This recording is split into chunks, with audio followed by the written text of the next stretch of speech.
Okay, तो आपके पास पैसा कितना है? 86,400 रुपये। सबके पास इतना ही है, ना किसी के पास कम है ना किसी के पास ज्यादा है। और इसी में आपको जो करना है, चाहे रोड का एक भिखारी हो उसको भी उतना ही मिलेगा जितना मोदी को मिलेगा, है ना, करना उसी में है।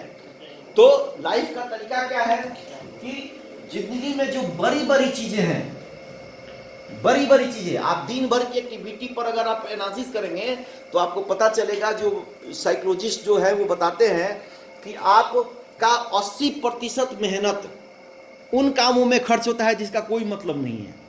आप अगर सही ढंग से एनालिसिस करेंगे, रात को सोते समय आप सोचें कि दिन भर में आपने क्या क्या किया, तो ये रिसर्चर का कहना है कि हर एक आदमी आम तौर पर, सभी नहीं, आम तौर पर अपने समय का 80% समय फालतू कामों में व्यर्थ करता है और मात्र 20% समय उस काम में लगाता है जो जीवन के लिए महत्वपूर्ण है। तरीका क्या होना चाहिए कि आपको महत्वपूर्ण काम पहले करना है। महत्वपूर्ण का मतलब क्या है? रॉ, जो बड़े बड़े काम है, जो महत्वपूर्ण काम है लाइफ में, उसको पहले करना है। उसको जब कर लीजिएगा तो भी स्पेस बचा रहेगा, आप छोटे छोटे काम कर सकते हैं। वो जब बच जाएगा तब और छोटे छोटे काम कर सकते हैं, है ना। तो जीवन की जो बड़े बड़े काम है उनको पहले टच कीजिए। ऑफिस में भी यही सिस्टम है, जो महत्वपूर्ण काम है, जो इम्पोर्टेंट काम है, जो प्रायोरिटी वाला काम है, सबसे पहले उसको कीजिए, है ना। उसके बाद महत्वपूर्ण काम आप निकाल दिए 1 घंटे में, दिन भर में फिर आपको कोई पूछने वाला नहीं रहेगा, अपने मन से काम कीजिए फिर, है ना। तो लाइफ का ये तरीका है कि बड़े कामों को पहले कीजिए और तब छोटे कामों को करते जाइएगा ना। आप ऑफिस में फ्रेश होके आते हैं, डेली ऑफिस में फ्रेश होके आते हैं, फ्रेश माइंड से। ऐसे एक साइकोलॉजिस्ट का कहना है कि जब भी अपनी बात को किसी से मनवाना हो, खासकर ऑफिस में, तो कब भेंट करना चाहिए? किसी अथॉरिटी के पास जा रहे हैं और कोई बात ऐसा है जिसको आपको मनवा लेना है ऑफिसर से, है ना, अपने अथॉरिटी से मनवा लेना है, तो सबसे बेहतर टाइम क्या होता है? मॉर्निंग। जैसे ही ऑफिस स्टार्ट हुआ, आप 1-2 घंटे के भीतर भेंट करके अपना काम करवा लीजिए, वो हो जाएगा। ये साइकोलॉजिस्ट का कहना है। और वही काम जब शाम को 4 बजे 5 बजे जाएंगे तो संभावना होगी कि वो नहीं होगा। इसका रीजन क्या है कि जब आप काम में दिन भर आदमी उलझ जाता है तो उसका दिमाग पर जल हो जाता है ना। अब वो हाँ ना सब कहेगा। और फर्स्ट बार में क्या होता है ना कि बड़े बड़े चीजों को भी वो आसानी से लेता है ना। आप डिफिकल्ट काम फर्स्ट फेज में टच कीजिएगा, डिफिकल्ट काम बहुत आसानी से हो जाएगा, और लास्ट में टच कीजिएगा तो एकदम हड़बड़ी में आ जाएगा कि कैसे कैसे करे छूट जाएगा, है ना। तो डिफिकल्ट काम, महत्वपूर्ण काम हमेशा कोशिश कीजिए फर्स्ट बार करने के लिए, और गैर जरूरी काम को जो है बाद में कीजिए, है ना। आप देखें, सबसे पहले इंपॉर्टेंट टास्क को सबसे पहले करना है। जो बड़े काम है, जो इंपॉर्टेंट काम है, उसको सबसे पहले करना है। और जो स्मॉल है, लेस इंपॉर्टेंट वर्क हो, है ना, जैसे बालू, उसको बाद में करना है। और जो टास्क विथ एवरेज इंपॉर्टेंस, जिसका कोई पूछने वाला नहीं है, एवरेज इंपॉर्टेंस है, नॉर्मल इंपॉर्टेंस है काम को, उसको सबसे लास्ट में करना है। और फालतू काम को सीधे डिलीट कर देना है लाइफ से, है ना। फालतू काम में क्या है? अगर आप दिन भर में आधे घंटे भी न्यूज देख लें, वो पूरे दिन भर का रिपोर्ट बता देता है। लेकिन बहुत आदमी क्या करते हैं, टीवी पर बैठेंगे तो एक ही न्यूज वो भी रिपीट कर रहा है और सुनने वाले भी सुनने जा रहे हैं। आप टीवी, आपको न्यूज अगर जरूरी है, आधा घंटा टीवी पर दीजिए, है ना। बहुत सी अगर एंजॉय करना है, एक सीरियल देख लीजिए। कोशिश कीजिए सीरियल नहीं देखने के लिए। आप आदत क्या डेवलप कीजिए, वैसी चीज देखने के लिए जो वन टाइम होता है, पिक्चर जैसा, है ना। 1 घंटे में वो खत्म हो गया, एक कहानी खत्म हो गई। सीरियल्स में क्या होता है कि वो कहानी खत्म होती नहीं है। आप गलती से बैठ गए तो आज का सीरियल जो है वो कल का भी टाइम बुक कर देता है कि कल भी आपको इसी समय पर बैठना है ना। तो लाइफ में कोशिश कीजिए इंजॉयमेंट वैसे चीजों में करने के लिए जो चीजें अनलिमिटेड नहीं है ना। स्क्रॉलिंग, मोबाइल स्क्रॉलिंग एंडलेस, है ना। आप बैठ गए, आप करते जाइए, आप थक जाइएगा, लेकिन वो नहीं थकेगा, आपको नया नया चीज देता जाएगा, है ना। YouTube पर जाइएगा, है ना, आप ऊपर स्क्रॉल करते जाइए। अगर साल भर भी स्क्रॉल कीजिएगा तो उसका मटेरियल घटने वाला नहीं है।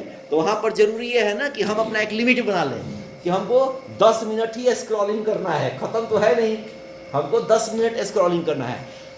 जो आदत अच्छी नहीं है उसको डेवलप करने के पहले ही वहां पर स्टॉपेज लगा देना है ना।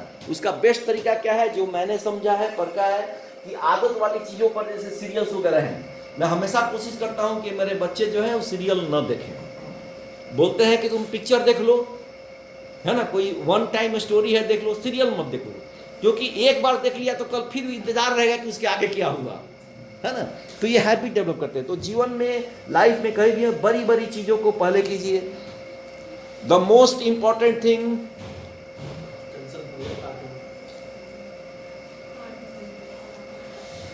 देखिए, आपको अगर लाइफ में टेंशन नहीं लेना है तो ये टूल्स हैं। काम में टेंशन नहीं लेना है तो, अगर आपको काम में टेंशन नहीं लेना है तो ये टूल्स हैं। क्या टूल्स हैं? आपका हर एक काम जो है 4 कैटेगरी का होता है।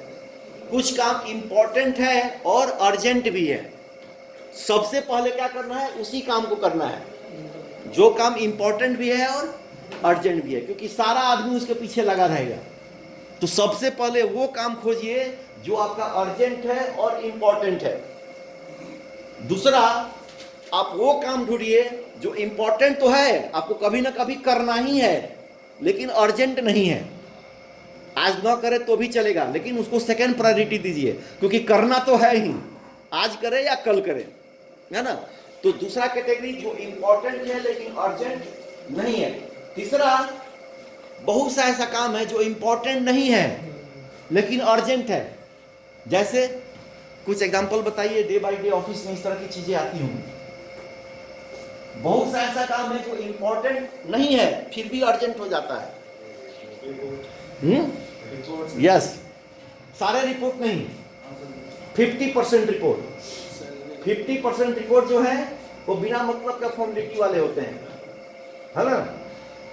अर्जेंट है, कॉर्पोरेट मांग रहा है, करना ही है, हम तो कह नहीं सकते हैं कि नहीं करेंगे, मजबूरी है, इंपॉर्टेंट नहीं है ना। तो आप उसको थर्ड प्रायोरिटी जब देंगे तो उसमें चूंकि इंपॉर्टेंट डाटा नहीं है वो, है ना, कितना ही चिल्लाएगा लेकिन वो बर्दाश्त कर लेगा, है ना। जो इंपॉर्टेंट डाटा अर्जेंट है उसके लिए कोई बर्दाश्त नहीं करेगा, तो इसको थर्ड प्रायोरिटी दीजिए। चौथा काम जो ना इंपॉर्टेंट है ना अर्जेंट है, वहां पर क्या कीजिए, डिलीट मारिए, इसको करने की जरूरत है ही नहीं, डिलीट। तो इस तरह से अगर अपनी काम के प्रायोरिटी को बांटेंगे तो आप डे बाय डे लाइफ में, देखिए, ये जो भी चीजें हैं मैं इंप्लीमेंट करता हूं, है ना। मैं ऑफिस में जाता हूं, सबसे पहला काम करता हूं, ईमेल चेक करता हूं। क्या है कि बहुत सारी रिपोर्ट ईमेल में आके पड़ा रहता है और 2 बजे 3 बजे तक कोई नहीं बोलेगा। जैसे ही 4-5 बजेगा फोन आएगा, अरे वो तो मेल हुआ था, रिपोर्ट नहीं आया। मैं पहला काम वही करता हूं, मेल चेक करता हूं। अगर कोई रिपोर्ट पेंडिंग है, रिपोर्ट को तुरंत हम बैक कर देते हैं, या जो भी मेल पर रिक्वायर्ड है वो काम कंप्लीट कर देते हैं। उसके बाद दिन में कोई भी परेशान करने वाला आदमी नहीं मिलता। लोगों के लिए हंगामा होता है कि ये रिपोर्ट नहीं आया, वो रिपोर्ट नहीं आया, लेकिन मेरे पास वो हंगामा नहीं पहुंचता है। प्रायोरिटी में है ये पहला काम, तो ये पहला काम निपट गया, ईमेल वाला। दूसरा काम क्या करते हैं, जो इंपॉर्टेंट वर्क है, किसी टाइम लिमिट से है, उसको मोबाइल में लिख के रखते हैं। हर एक के मोबाइल में टू डू लिस्ट होगा, उसको डेट वाइज हम मैनेज करके मोबाइल में रखते हैं। मोबाइल को खोलते हैं और आज के तारीख में कौन कौन काम मेरा इंपॉर्टेंट है वो मोबाइल में आया रहता है उस तारीख में, उसको देख के प्रायोरिटी में वो काम निपटा देते हैं। 2 काम निपट गया। तीसरा काम क्या करते हैं कि ऑफिस में देखते हैं, ऑफिस में आने का मतलब है कि कम से कम एक काम जरूर करें। तो खोजते हैं कि और अब क्या काम है। कुछ काम नहीं निकलता है, कुछ काम नहीं निकलता है, तो चीजों को कैसे डेवलप करें, क्रिएटिव थिंकिंग, है ना। चीजों को कैसे डेवलप करें, आसान कैसे काम करें कि कल वही काम करें तो हमको आसान हो जाए, वो चीज डेवलपमेंट वाला काम करते हैं। अगर कोई काम नहीं नजर आता है, जब ये सब काम से निपट जाते हैं तब चौथा काम निश्चिंत हो गया, कोई हेडअप नहीं। और ये करते करते मैं बताया कि 9 बजे रात तक बैठता था, मेरा काम खत्म नहीं होता था, और 5 बजते बजते हम एकदम निश्चिंत हो जाते हैं, कोई पूछने वाला नहीं रहता है ना। इसको आप इंप्लीमेंट करेंगे तो समझेंगे, ये टूल्स है, नहीं इंप्लीमेंट